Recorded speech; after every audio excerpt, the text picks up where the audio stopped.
Il existe des relations entre les paramètres biomécaniques de votre foulée et puis la manière dont vous pensez.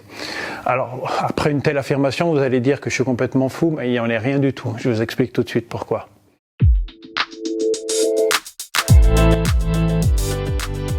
Cyril Jeanne, Volodalen, Laboratoire du mouvement. L'équipe Volodalen va bientôt soumettre une étude qu'elle a réalisée dans laquelle elle demandait à des coureurs à pied de répondre à des questions du type: est-ce que vous êtes plutôt sensible aux faits, est-ce que vous êtes plutôt sensible aux idées? À l'issue de ces questions, qui correspondent en fait à ce qu'on appelle le test MBTI, qui est le test psychologique le plus pratiqué en entreprise, eh bien, on a constitué deux groupes. Le groupe de ceux qu'on appelle les sensitifs et le groupe de ceux qu'on appelle les intuitifs. Donc ça dépendait de la manière dont ils répondaient, plutôt orienté idée ou plutôt orienté sur les faits. Puis après, on a fait courir en fait ces coureurs. On leur a fait faire ce qu'ils aiment le plus faire. Et puis on a regardé quels étaient les paramètres biomécaniques de la foulée. Et on s'est rendu compte que les gens qui répondaient plutôt, comme vous pouvez le voir à gauche, au niveau des faits, du réel, du concret, ils avaient tendance à déployer une foulée qui était plus proche du sol, une foulée qu'on appelle plus terrienne, avec un temps de contact au sol qui était plus long, avec un temps de vol en l'air qui était plus court, avec une puissance au niveau des rebonds en pied qui était moindre que le groupe qui répondait plutôt comme ce monsieur de droite au niveau des idées, des possibles, des intuitions, qui avait une course en fait plus aérienne, avec un temps de contact plus court, un temps de vol plus long et puis une puissance plus importante lors de sauts qui sont à la verticale. Dit autrement, il y aurait des grandes relations entre les paramètres biomécaniques de notre foulée et puis nos manières de penser. Alors ça peut sembler étrange, dit comme ça peut sembler même un peu surnaturel, mais il n'en est rien. Je vous explique tout de suite pourquoi. La première caractéristique, c'est qu'on peut commencer à regarder quelles sont les différences entre les animaux et puis les végétaux. Parmi les différences, alors il y en a plein, mais parmi ces différences, il y en a une qui saute tout de suite aux yeux, c'est qu'il y en a un qui bouge, l'animal, et puis l'autre qui bouge pas, le végétal.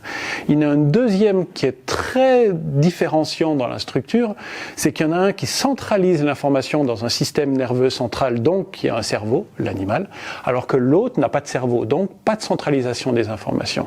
Donc ce qui caractérise un animal comparativement à un végétal, c'est qu'il bouge et qu'il a créé un cerveau. D'ici à penser que le cerveau est le produit du mouvement, eh bien, il n'y a qu'un pas à faire. Un pas que n'hésite pas à faire le monsieur que vous voyez juste là, Daniel Volpert, qui est spécialiste de neurosciences.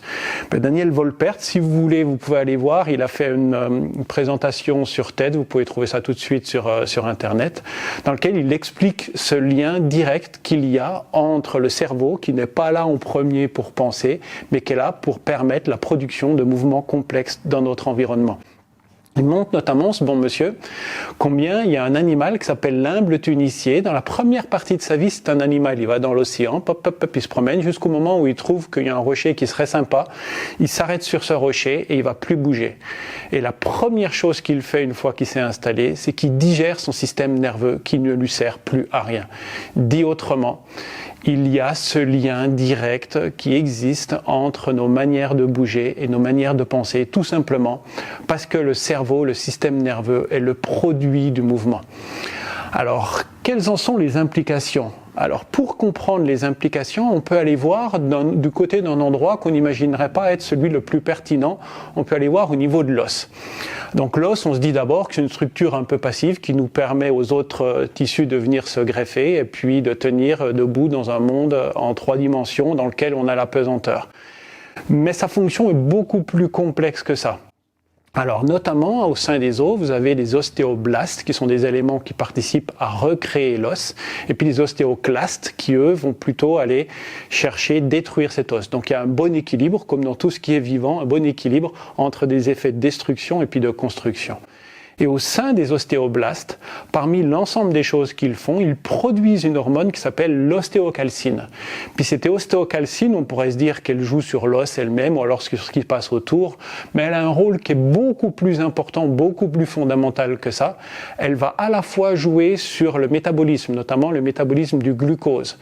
Elle va jouer sur le métabolisme du muscle, sur les activations musculaires. Elle va jouer sur les effets de reproduction, elle a des effets sur la testostérone. Elle va jouer en plus sur la mémoire, elle va jouer sur l'humeur. Dit autrement, vos os parlent à votre tête. Alors si vous en doutez, là, je vous incite à aller regarder l'ensemble des études qui ont été produites, notamment par l'équipe du professeur Karsanti, qui est une équipe qui est à l'université de Columbia à New York. Cette équipe a pu montrer, par exemple, en utilisant des souris qui ont été modifiées et puis qui sont plus capables de produire cette ostéocalcine, eh bien, elle a pu montrer combien ces souris qui ne savent pas produire cette hormone, eh bien, ne savent pas apprendre. Eh bien, on met les souris, on les met dans une espèce de petit bain, comme vous voyez là, puis on regarde le temps qu'il faut aux souris pour trouver une plateforme qui est immergée, mais qui permet aux souris de se sortir de l'eau. L'eau étant un stress en fait pour elles.